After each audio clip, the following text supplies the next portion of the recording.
साताराच्या फलटणमधील महिला डॉक्टर आत्महत्या प्रकरणी आता आत्महत्या प्रकरणात मोठी नवी घडामोड, नवी कारवाई या ठिकाणी करण्यात आलेली आहे। पीएसआय गोपाल बदने याचं निलंबन।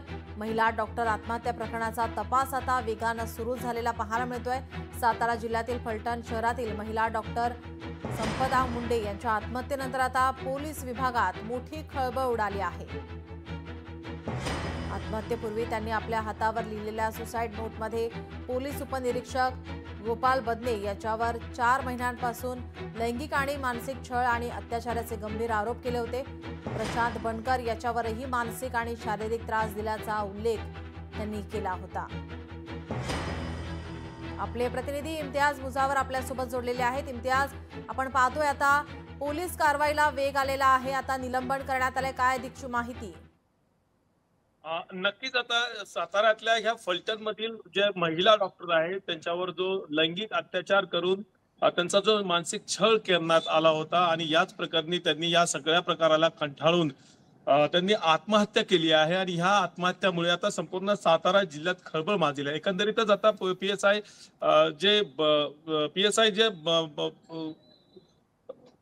पीएसआय जे त्यांच्यावर कारवाई करण्यात आलेली आहे, त्यांना निलंबित करण्यात आलेलं आहे आणि या पार्श्वभूमीवर आता सातारा पोलीस अधीक्षक तुषार दोशी यांनी देखील या संदर्भात हे प्रकरण गांभीर्याने घेतलेलं आहे आणि संपूर्ण सातारा जिल्ह्यातील पोलीस यंत्रणा सतर्क केलेली आहे। मात्र सातारा जिल्हा पोलिसांना या संदर्भामध्ये आता हे जे प्रकरण आहे ते प्रकरण पूर्णतः मुख्यमंत्री देवेंद्र फडणवीस यांनी हे प्रकरण गांभीर्याने घेतल्यामुळे आता या प्रकरणामध्ये आता संपूर्ण सखोल चौकशी करण्यात येणार आहे।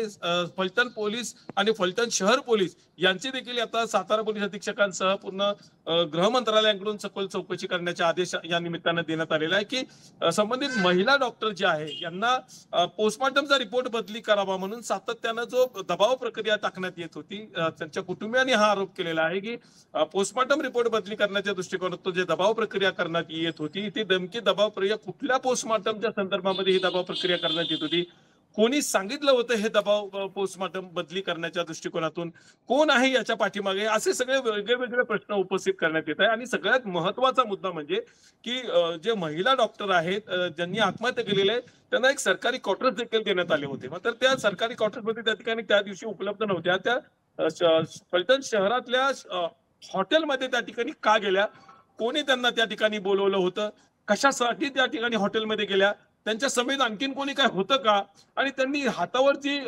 सुसाइड नोट लिहिलेली आहे ती नेमकं त्यांचंच हस्ताक्षर आहे का, असे काही सवाल फलटण शहरामध्ये आपण पाहतोय 2 नावं सध्या समोर आलेले आहेत, गोपाल बदने आणि बनकर। या दोघांचा आता पोलिसांकडून कशा प्रकारे शोध घेतला जातोय? एकंदरीतच आता यामध्ये एका पीएसआयला अटक करण्यात आलेली आहे, बदने नावाच्या पीएसआयला अटक करण्यात आलेली असल्याची माहिती समोर येत आहे। बनकर यांची देखील चौकशी करण्यात, बनकर यांच्यावर असा आरोप आहे की त्यांचा मानसिक छळ केला जातो, म्हणजे त्या सुसाइड नोटमध्येच प्रत्यक्ष त्या हातावर जे लिहिलं गेलेलं आहे की बनकर हे जे वरिष्ठ पोलीस अधिकारी फलटण शहर पोलीसमध्ये आहेत आणि त्यांच्याकडून मानसिक छळ करण्यात येत होता, म्हणजे असा आरोप आहे। आणि या संदर्भात डीवायएसपी यांच्याकडे संबंधित महिला डॉक्टरांनी तक्रारी देखील केल्या होत्या असं त्यांच्या कुटुंबियांकडून, त्यांच्या चुलत्याकडून सांगण्यात येत होतं। हे प्रकरण गांभीर्यानं जर त्यावेळी डीवायएसपीने घेतलं असतं तर हा प्रकार देखील घडला नसल्याचं फलटण शहरामध्ये चर्चा आहे। मात्र आता बनकर यांची देखील चौकशी करण्यात येत आहे की नेमका मानसिक छळ काय केलेला आहे आणि या सगळ्या प्रकरणावर आता सातारा पोलीस अधीक्षक जे तुषार दोशी आहेत हे पूर्णतः सखोल चौकशी करायला वेळोवेळी अपडेट देखील ते गृह मंत्रालयापर्यंत देत आहेत। मात्र एकंदरीतच ह्या सगळ्या प्रकरणामुळे सातारा पोलिसांची प्रतिमा मलिन झाली असल्याची चर्चा सध्या सातारा जिल्ह्यात आहे। जी नक्कीच, धन्यवाद आपण दिलेल्या या सविस्तर माहितीसाठी। आपण पाहतोय साताराच्या फलटण मधील महिला डॉक्टर आत्महत्या प्रकरणी आता राजकीय वर्तुळात सुद्धा खळबळ माजलेली आहे।